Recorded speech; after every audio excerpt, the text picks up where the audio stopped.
ఇది ఏదైతే గ్రీవియన్స్ కి సంబంధించి ఈ రోజు వచ్చిన ఇష్యూస్ ని దాన్ని ఐడెంటిఫై చేసి దాన్ని రిజాల్వ్ చేసిన ఇష్యూస్ మాటికి ఈ రోజు దానితో పాటు అతి ముఖ్యమైన విషయము గత కొద్ది రోజులుగా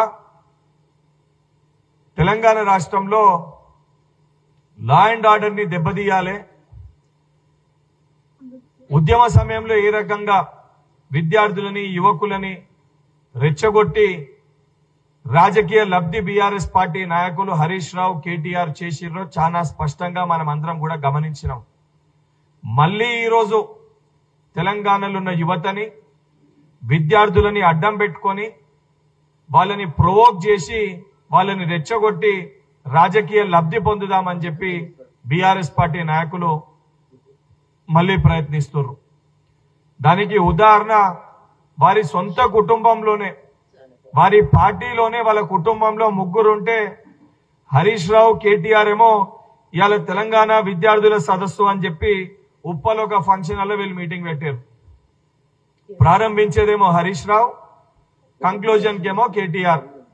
మరి మరొక వైపు మేడ్చెల్ల తెలంగాణ జాగృతి లీడర్ అనే ప్రోగ్రాం కల్వకుంట్ల కవిత గారు పెట్టారు. అంటే వాళ్ళ పార్టీలో వాళ్ళకే సఖ్యత లేకుండా ఇద్దరు కూడా విద్యార్థులని యువకులని ఒకలేమో ఉప్పల్లో ఒక సదస్సు పెట్టి విద్యార్థులతోటి మరొకరు లీడర్ అనే కార్యక్రమము మేడ్చెల్లో పెట్టి యువకులని రెచ్చగొట్టి రాజకీయ లబ్ధి పొందే ప్రయత్నం వీళ్ళు చేస్తారు.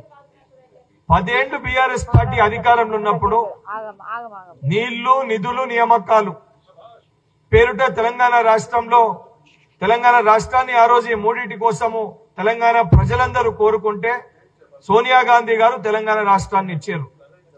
ఆ నియామకాల్ని కంప్లీట్ గా మర్చిపోయి నియామకాలు అంటే కేవలము కల్వకుంట్ల కుటుంబానికి వచ్చే ఉద్యోగాల్ని నియామకాల లెక్క పరిగణలోకి తీసుకున్నట్టు తెలంగాణలో ఉన్న నిరుద్యోగులని ఏ రోజు పట్టించుకొని వీళ్ళు, ఏ రోజు విద్యార్థులని పట్టించుకొని వీళ్ళు ఈ రోజు అధికారాన్ని కోల్పోగానే విద్యార్థులని నిరుద్యోగులని మళ్ళీ ఈ రకంగా మీటింగ్స్ పెట్టి ఆ మీటింగ్స్ లో కూడా హరీష్ రావు మాట్లాడిన మాటలు వింటే చాలా హాస్యాస్పదంగా అనిపిస్తుంది.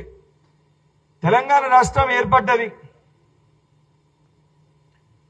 తెలంగాణ రాష్ట్రం ఏర్పడ్డాక విద్యార్థుల యువకుల కోసం ఏ రోజు మాట్లాడని హరీష్ రావు ఈరోజు మళ్ళీ తిరిగి వచ్చి సెంటిమెంట్స్ ని ఎమోషన్స్ ని రెచ్చగొట్టి తెలంగాణ సెంటిమెంట్స్ ని ఎమోషన్స్ ని మళ్ళీ రెచ్చగొట్టి విద్యార్థుల నిరుద్యోగులను మళ్ళీ కూడా రోడ్లపైకి వచ్చి మళ్ళా వాళ్ళ కుర్చీల కోసము నిరుద్యోగుల జీవితాలతో చెలగాటమాడే ప్రయత్నం చేస్తుండ్రు.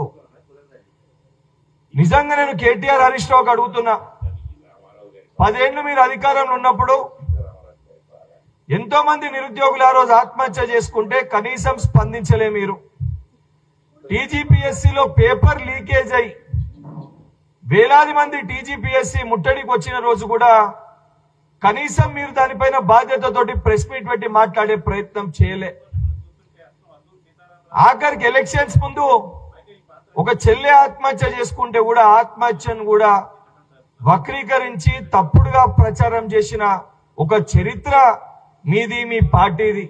ఈరోజు సిగ్గు శరం లేకుండా మళ్ళా విద్యార్థులని నిరుద్యోగులని పాపం కొత్త విద్యార్థులని మీ పార్టీలో మీ విద్యార్థి సంఘంలో చేర్చుకొని వాళ్ళకి తప్పుడు ట్రైనింగ్ ఇచ్చి వాళ్ళ జీవితాల్ని ఆగం చేసే ప్రయత్నం చేస్తున్నారు.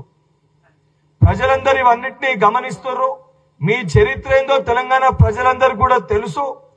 మీ కుటుంబంలోనే మీ పరిస్థితి సగ్గా లేదు.